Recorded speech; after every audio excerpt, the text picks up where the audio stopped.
Hey you guys, welcome back to Crime Immemorial.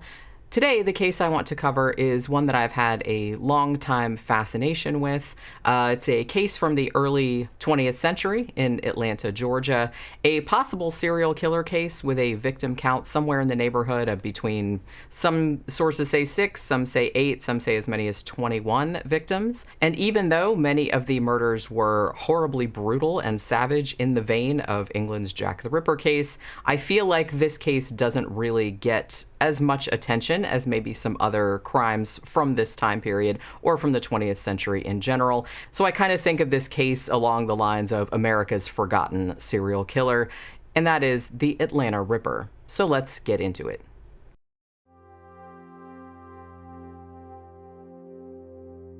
In the early years of the 20th century, in the racially charged atmosphere of Atlanta, Georgia, bodies began to stack up in the black community. And though law enforcement and the press were initially slow to embrace the idea that a single perpetrator might be responsible for the majority of the crimes, eventually so many unsolved murders had taken place that they could no longer deny the possibility that there might be a serial killer in their midst. The string of killings in Atlanta's black community actually began in 1909, though it is still unknown whether these particular murders were committed by the same person responsible for the signature crimes that would later be attributed to the unidentified serial killer, who would come to be known only as the Atlanta Ripper. The name, of course, was a grimly American take on the alias of Jack the Ripper, who had terrorized the streets of Whitechapel only 2 decades before. In April of 1909, for example, the body of a woman named Della Reed was discovered dumped in a trash pile. Though details about her cause of death have been lost to time, her killer was never apprehended, though she is not usually listed among the canonical victims of the Atlanta Ripper. Likewise with the unidentified murder victim found in Peachtree Creek on September 7th of 1909. The woman was found stabbed and had her throat slashed. Again, the assailant was never discovered. The run of murders continued into 1910, beginning with Estella Baldwin, whose body was found on March 5th. She had been bludgeoned to death. 6 more victims followed: Georgia Brown on April 5th, Maddie Smith on April 6th, Luvinia Austin on May 6th, Sarah Dukes on May 23rd, Frances Lampkin on some unspecified date over the summer, and Eliza Griggs on September 4th. All of these victims were shot.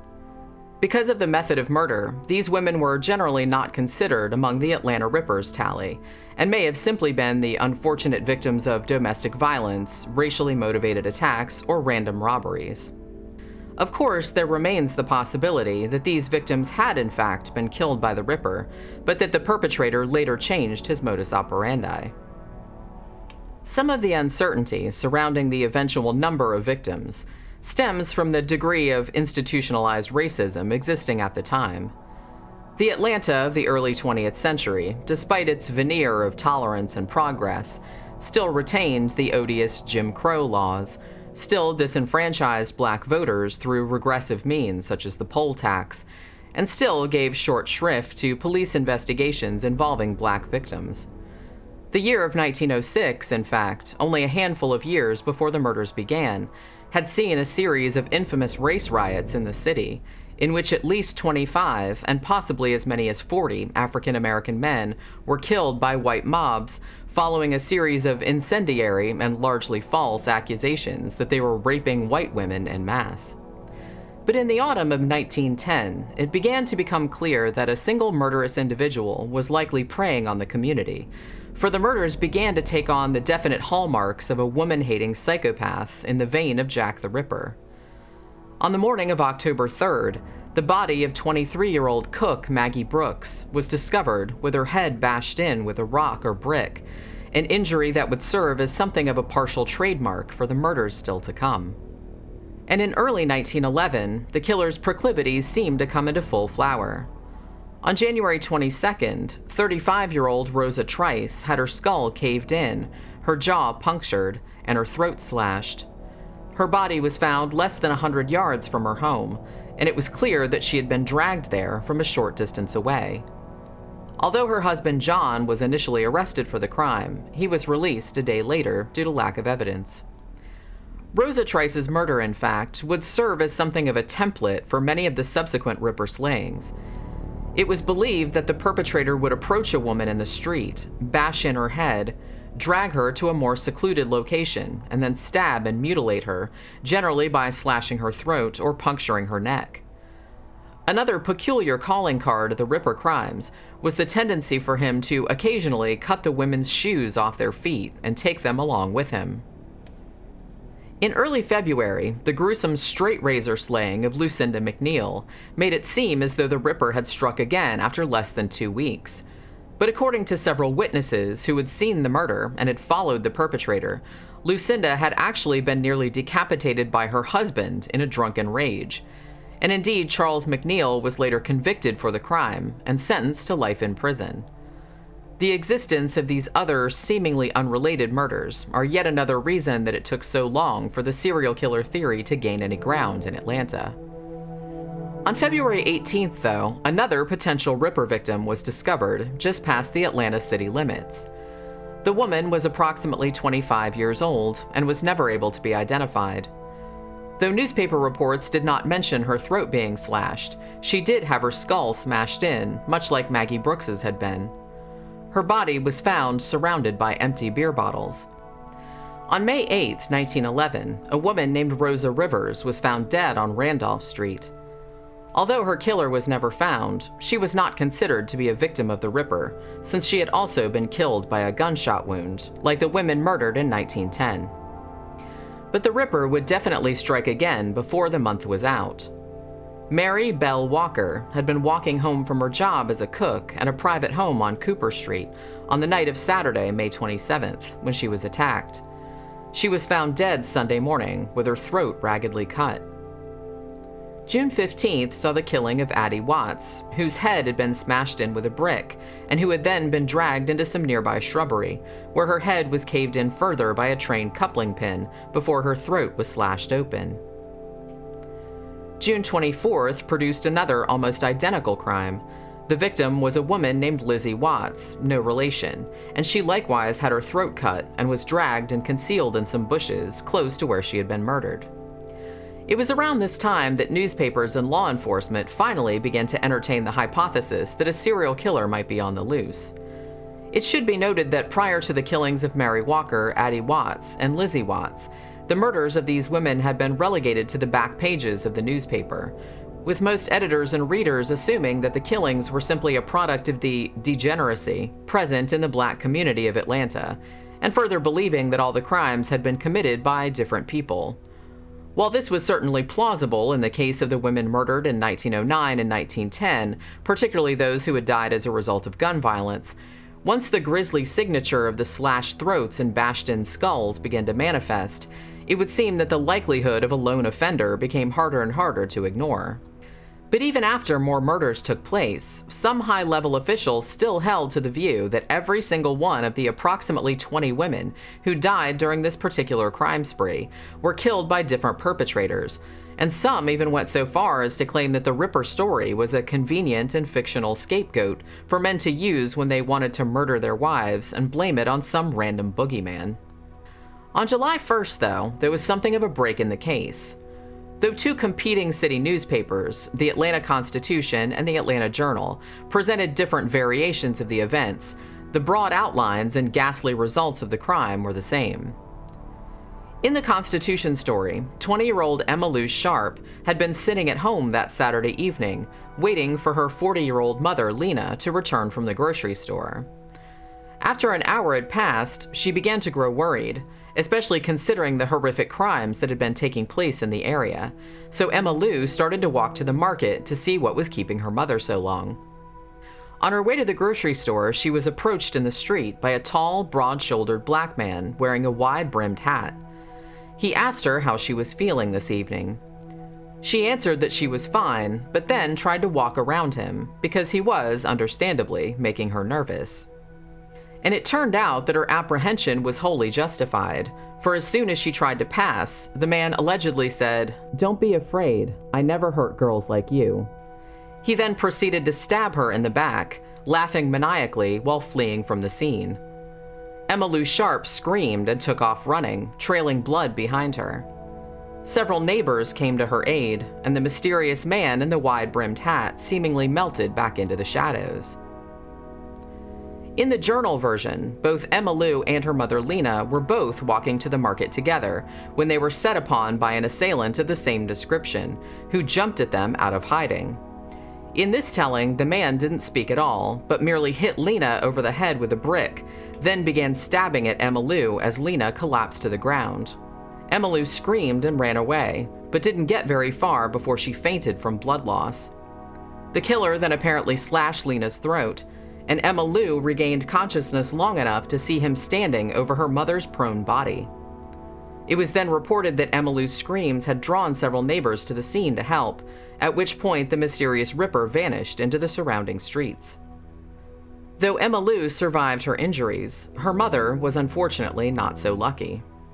A potential victim who was unquestionably very lucky, however, was a 22-year-old cook named Mary Yeldell.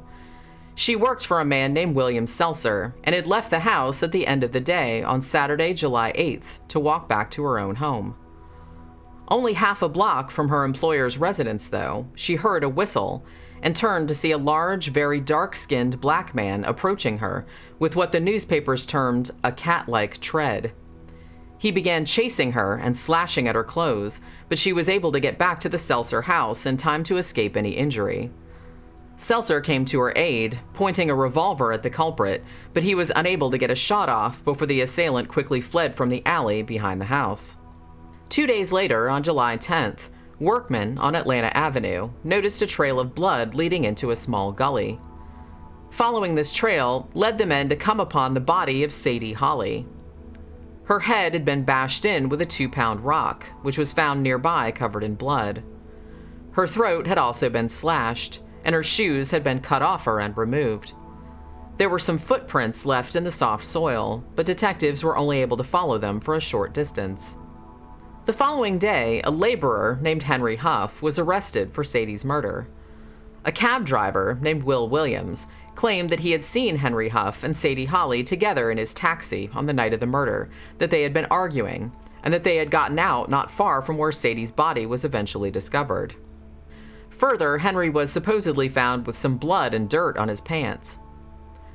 Though Henry Huff was held on suspicion and was eventually indicted for the murder of Sadie Holly only, it seems clear that no one much believed that he was responsible for all of the Ripper murders, and police seemingly didn't really think he had killed Sadie Holly either. Another man who had allegedly been seen with Sadie before her death, Todd Henderson, was also arrested, and some sources claim that Emma Lou Sharp identified him as the man who had approached her and stabbed her in the back. However, other contemporary sources claim that she had not been certain if Henderson was the culprit. A third suspect, John Daniel, was also indicted alongside Henry Huff, but as with the other two suspects, the press and public did not seem confident that Atlanta police had captured the Ripper. And on August 31st, it appeared as though this lack of confidence was warranted, for another murder occurred while the three suspects were still under investigation. This time, the victim was 20-year-old Mary Ann Duncan, who was found lying on the railroad tracks west of Atlanta with her throat slashed and her shoes removed. Sometime after this, another cook, Ellen Maddox, was walking home from work when a man ran up behind her and smashed her head and face in with a rock. Despite her horrific injuries, she did live long enough to briefly speak to authorities, though she sadly passed away before she could impart any further information. The crimes continued throughout the fall. On October 21st, Eva Florence was found stabbed through the throat with her head smashed in. Later investigation would unearth the fact that a firearm had been discharged in the area at around midnight on the night Eva was slain.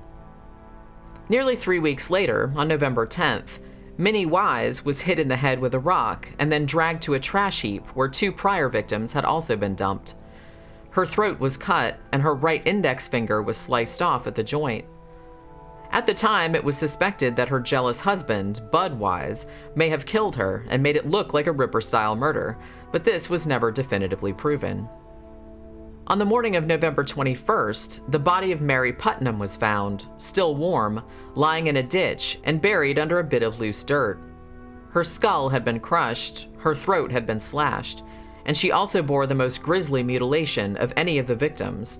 Her breast was slashed open, and her heart was torn from her ribcage and left sitting beside her. The killer's footprints could be clearly seen in the dirt around the body, and bloodhounds were brought to the site to follow the trail of the Ripper, but the scent petered out only about 200 yards from the scene of the crime. Just as in the Eva Florence case, it was discovered that witnesses had heard a gunshot at around midnight on the night Mary Putnam was slaughtered. In early December, another young woman named Zela Favors was slain as she stood on her front porch. She had her skull caved in and suffered multiple stab wounds. Witnesses reportedly saw her talking to a man near her home about an hour before she was attacked, and one of these witnesses further stated that he had heard the suspect say, "Jack the Ripper ain't dead yet." Whether the preceding crimes were the work of a single serial killer is still unknown, though the savage murder of Mary Putnam is the final definitive Ripper murder to have taken place in 1911. The first few months of 1912 saw several more killings of women in Atlanta, though it is uncertain how many of these could be attributed to the Ripper. Ida Ferguson, for example, was found stabbed to death on January 12, 1912, but her boyfriend, Lucky Elliott, was later convicted for the crime and sentenced to life in prison. He was reported to have been an exceedingly jealous man, and a bloody knife belonging to him was found at the scene. He appealed to the Supreme Court of Georgia for a new trial, but was denied. Likewise, Pearl Williams, who was found with her throat slashed on Saturday, January 20th, might have been the victim of a domestic crime perpetrated by suspect Frank Harvey, who had allegedly informed her that if he could not marry her, then no one else would either. At his arrest, he was found to be in possession of a long, sharp knife and had spots of blood on his clothing. A 17-year-old named Edgar Evans was also arrested in connection with the murder of Pearl Williams, though the details of his involvement are sketchy. Alice Owens, who turned up dead on February 15th, was also not definitively tallied as a Ripper victim, since her husband Charles was later convicted of killing her. The evidence against him, however, was circumstantial. In March, the Fulton County Grand Jury, after what was termed a close study of the cases, came to the decision that the Atlanta Ripper was a myth, and that each of the crimes so far had been perpetrated by a different killer. At that point, according to newspaper reports, there had been 16 possible Ripper murders in the previous year. On April 7th, two men on their way to Easter services at their church discovered the body of a 19-year-old octoroon woman named Mary Kate Sledge. Just like many of the previous Ripper victims, Mary Kate's head had been bashed in, she had been stabbed in the neck, and then dragged into a patch of nearby shrubbery. Police saw obvious signs of a struggle at the scene. April and May of 1912 saw two more victims, neither of which was identified. The body found on April 15th was that of a 15-year-old girl. Her throat had been cut, and she had been thrown into the Chattahoochee River. The woman found on May 11th had been stabbed in the throat twice and dragged into some nearby shrubbery. Also around this time period, a victim variously known as Marietta Logan or Mary South was found with her throat cut near Atlanta Avenue and Fraser Street, though further details were not reported. Interestingly, August of 1912 would see a very similar crime take place in Marietta, Georgia, about 20 miles from Atlanta. In this case, the victim was never identified, but was said to be what the press dubbed a dark mulatto of about 25 years old. She had been bashed in the head and slashed multiple times in the torso. Her body was found beside the Seaboard Railroad tracks, about 2.5 miles west of the Chattahoochee River. That same month, Atlanta police announced to the press that they believed they had the Ripper in custody. His name was Lawton Brown, and he initially confessed to the slaying of Eva Florence from November of 1911, though authorities believed he was something of a modern Bluebeard who had actually married 12 separate women and ended up eventually murdering them all. This hypothesis was later found to have been suggested by a woman who had been in a relationship with Brown and believed he was the killer. But just because it was probably not the case that Brown had had prior knowledge of all of his victims, didn't mean there wasn't other compelling evidence that made him a likely suspect. Though Brown never confessed to any of the killings save for that of Eva Florence, Investigators found it very suspicious that he was clearly mentally unstable and was intensely interested in the Atlanta Ripper crimes, rattling off specific details about them right off the top of his head. He also told police that he had actually witnessed 2 of the slayings and described them in great detail, but claimed he had been too afraid to help the victims at the time. While in custody, Brown showed detectives his knife, which had been discovered stuck into the ground at the site of Eva Florence's murder. Police were uncertain how Brown had gotten the knife back. One of Brown's girlfriends also stated to authorities that Brown would often come home with blood on his shirt on Saturday nights. And indeed, many of the Ripper murders were committed on Saturdays, with the bodies usually being found on Sunday mornings. Lawton Brown was placed on trial for the murders in October of 1912, but the jury failed to convict him, convinced by defense testimony that Brown was suffering from some type of mania, was often prone to hallucinations, and was known to brag baselessly about things he hadn't done in order to get attention.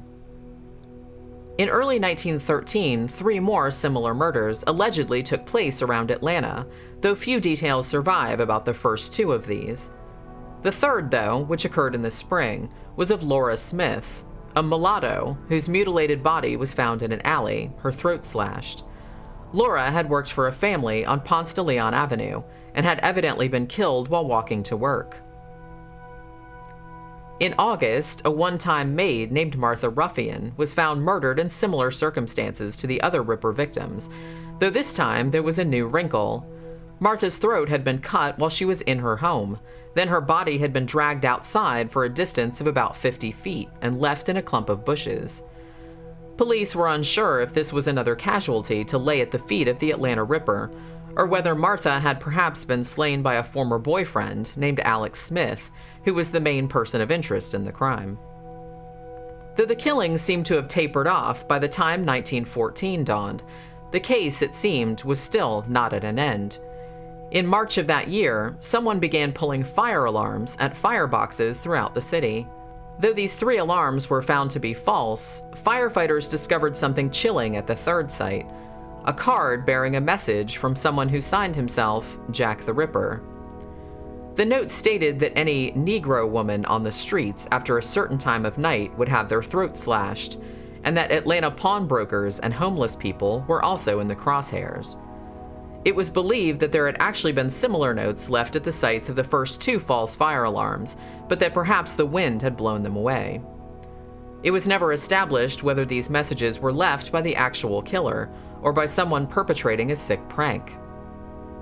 2 more comparable murders took place in July of 1914. On the 19th, a woman was found in the woods with her throat slashed and her breast sliced, and only a few days later, another dead woman was discovered in a stream in the woods near Hill Street. Unlike the other victims, she had been shot in the head, and her body was found after police received an anonymous phone tip giving them directions to the site. As 1914 waned, it seemed that the serial killer's reign of terror had come to an end, if indeed one man had been responsible for all of the unsolved killings over the span of time in question. Due to the large volume of crimes taking place in the Black community during the period, and further due to the lackluster investigative efforts that categorize the possible early crimes in the series, it will probably never be certain if a Jack the Ripper-style slasher was indeed targeting Black women in Atlanta during the early years of the 20th century. In any case, the Atlanta Ripper remains a tragic, fascinating, and largely forgotten chapter in the history of crime in the American South. Thank you for watching. Remember, if you like this content, please like, share, and subscribe to help this channel grow. Also, if you want to read more written content about unsolved murders, please visit my website, crimeimmemorial.com, where you'll find all kinds of long write-ups about unsolved murders from the 20th and the 21st centuries.